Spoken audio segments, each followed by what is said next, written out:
extremamente atual, que é o papel das redes sociais na disseminação de informações. E aí nosso debate ele foi principalmente baseado no artigo de divulgação científica nas mídias sociais, desafios e oportunidades, de Juliana Barcelos e Camila Squazzoni, publicada na revista Brazilian Journal of Pain.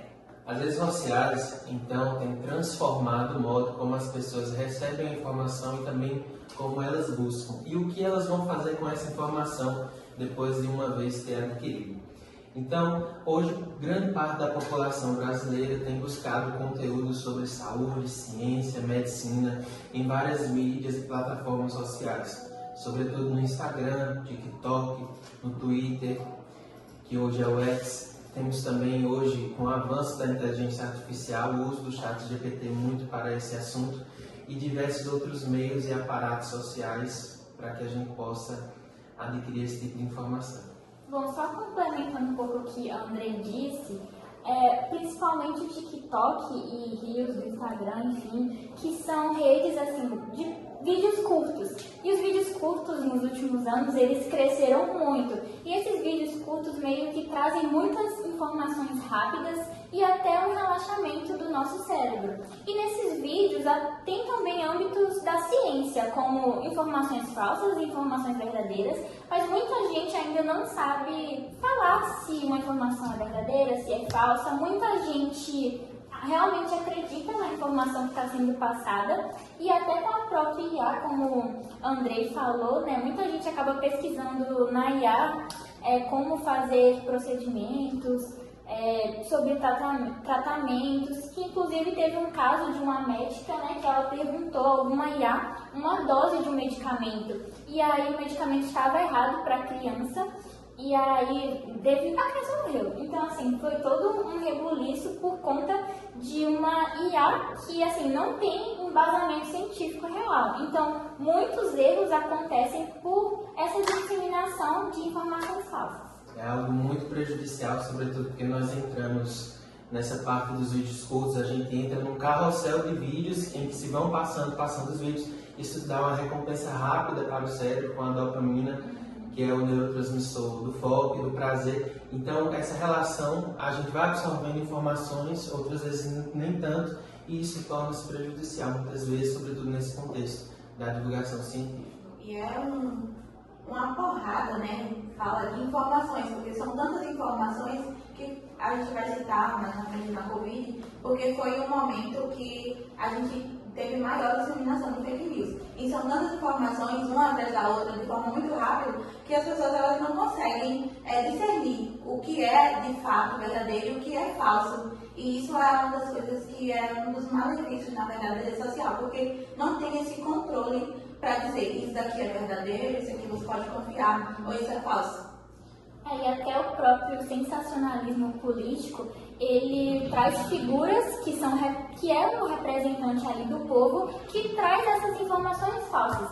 Então, num cenário de pandemia, que uma população está desesperada por uma cura, por um tratamento, uma figura política mesmo está trazendo informações falsas, sendo que a figura não tem embasamento científico e nem nada, trazer essas informações acaba justamente prejudicando a própria população, porque quando você vê uma figura de autoridade máxima falando isso acaba se propagando de uma forma muito, muito grande e afetando toda a população. Muitos idosos, muitas crianças, muitos adolescentes, eles acabam caindo em muitas dessas fake news por não ter o acesso de discernir assim, isso aqui é verdadeiro, isso aqui é falso, e acaba só acreditando. Pessoas que não têm pensamento crítico, não têm a oportunidade de ter esse pensamento crítico, né? Isso aí a gente pode entrar no tópico da falta, na verdade, de acesso à informação. Junto com essa facilidade e acesso à informação, também surgem desafios importantes, como a disseminação, a fake news e a necessidade da responsabilidade ética na comunicação científica. Mas afinal, o que é divulgação científica, né? A divulgação científica, ela é um processo de transformar o conhecimento científico em uma linguagem mais acessível para o público geral, né? Porque o objetivo da divulgação científica é realmente aproximar a sociedade, permitindo que as pessoas compreendam temas mais importantes relacionados à saúde, meio ambiente, qualidade de vida também, né? E além disso, ela contribui para combater informação, né? Estimular o pensamento crítico e incentivar a população a tomar decisões mais conscientes com base em evidências científicas de fato, né? E em um mundo cada vez mais conectado, igual falaram aí, divulgar a ciência de forma clara e responsável vai se tornar essencial para fortalecer o conhecimento e a confiança na informação.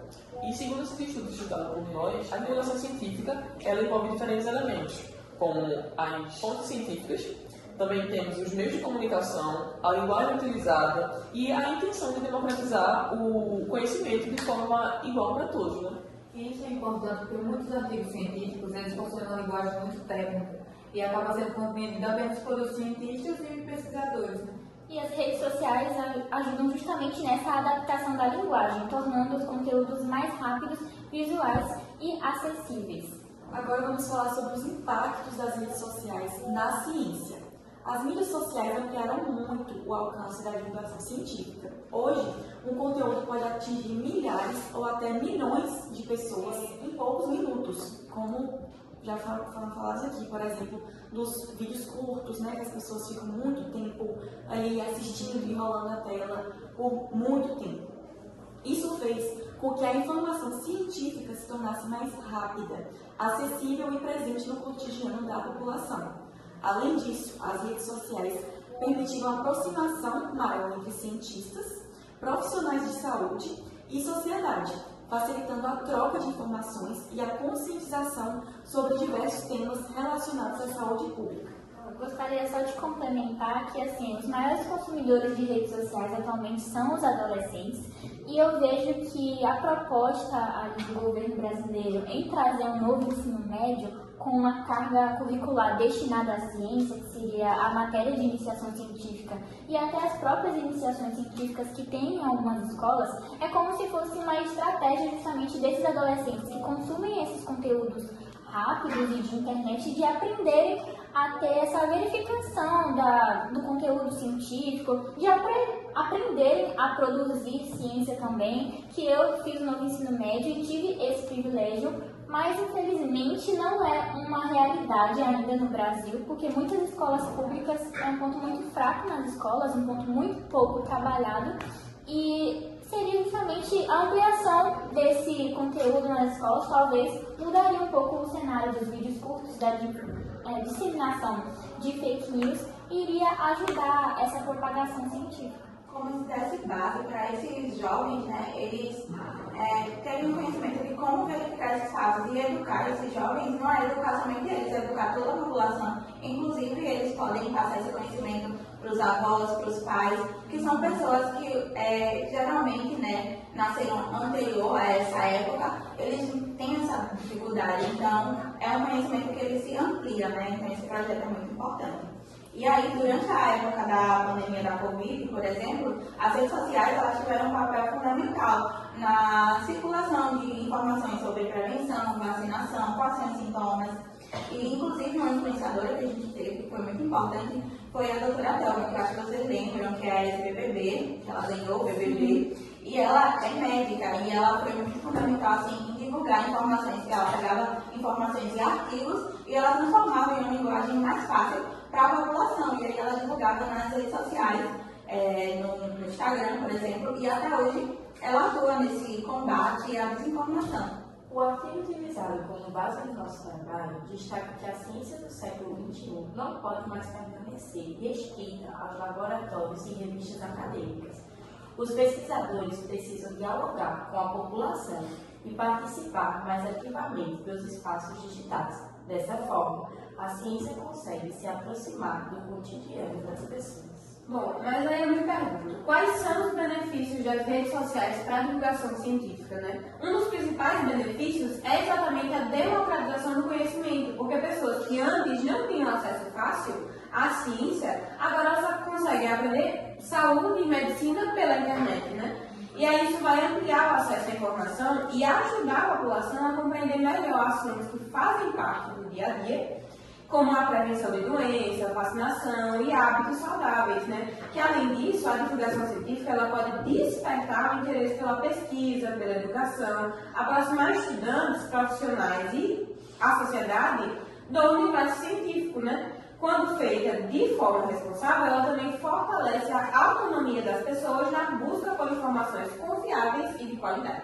E as redes sociais elas também podem favorecer a alfabetização científica, ajudando as pessoas a compreenderem conceitos científicos e desenvolverem um pensamento crítico. Porque isso é muito importante para a população. Então, vamos pensar assim, se a população tiver mais consciência dos seus pensamentos, eles podem melhorar em vários aspectos, sobre saúde, vacinação, alimentação e prevenção de doenças. Então, além disso, quando as pessoas entendem melhor como a ciência funciona, elas tendem a confiar mais nos estudos científicos e melhorar a sua qualidade de vida. E outro ponto positivo também é a interação entre os cientistas e a sociedade, porque hoje, diferente de antigamente, o público consegue comunicar, tirar dúvidas e participar mais ativamente das discussões científicas. Bom, além disso, a divulgação científica nas redes pode incentivar hábitos saudáveis, campanhas de vacinação e prevenção de doenças. No ensino médico, inclusive, algumas universidades já utilizam redes sociais como ferramentas pedagógicas para a promoção da educação em saúde. Plataformas digitais ajudam, na divulgação de campanhas educativas, conteúdos preventivos e informações importantes para a população. Além disso, esses meios conseguem alcançar públicos diferentes, Então, principalmente os jovens, estimulando maior interesse pela ciência, pela pesquisa e valorização do conhecimento científico. Isso mesmo, e aí vale relembrar o exemplo que ele trouxe, a importância desse ensino médico nas escolas, no ensino médio. Apesar desses benefícios, as redes sociais elas também possuem um lado negativo, que é, como a gente já falou, que é a rápida disseminação de informação. É muito rápido, assim, em segundos, que uma informação errada ela é disseminada e é uma coisa que não tem como ter controle. Muitas fake news, então, relacionadas à saúde, elas viralizam e se dissipam facilmente no meio social, porque elas utilizam uma linguagem simples, uma linguagem comum e apelam para o emocional das pessoas. Então, sobretudo, eles usam a função da linguagem conativa apelativa para entrar na cabeça do cidadão com alguma informação que talvez não é fidedigna e que muitas vezes hoje a gente já consegue identificar com padrões sempre repetitivos de fake news. Durante a pandemia, vimos vários exemplos disso, principalmente em relação às vacinas e aos tratamentos sem comprovação científica. Muitas pessoas passaram a desacreditar na ciência por causa da circulação de conteúdos falsos. Esse tipo de desinformação pode gerar consequências graves, como a automedicação, o medo da vacinação, o medo de virar jacaré, o medo de ter um infarto e a desconfiança na ciência, Além disso, muitas pessoas passam a acreditar em informações sem comprovação, porque ninguém viu uma pessoa tomando vacina e virando jacaré. Ninguém vai ter que, porque infartou porque foi a vacina. Não existe isso. Não existe essa comprovação. Foi uma relação ali,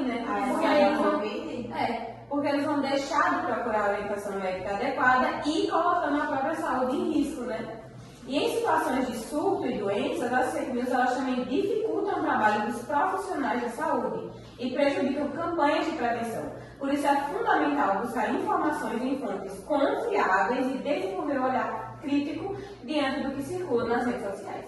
Então, por isso é muito importante verificar essa informação de forma adequada, porque hoje qualquer pessoa consegue publicar qualquer tipo de informação na internet. Mas nem toda essa informação que é publicada vem de forma verídica para nós. E ela precisa de embasamento para ter um bom desenvolver na sociedade. Não ser uma fake news aleatória que alguém criou e está se desenvolvendo por aí como verdade absoluta. Então, precisa ser verificado.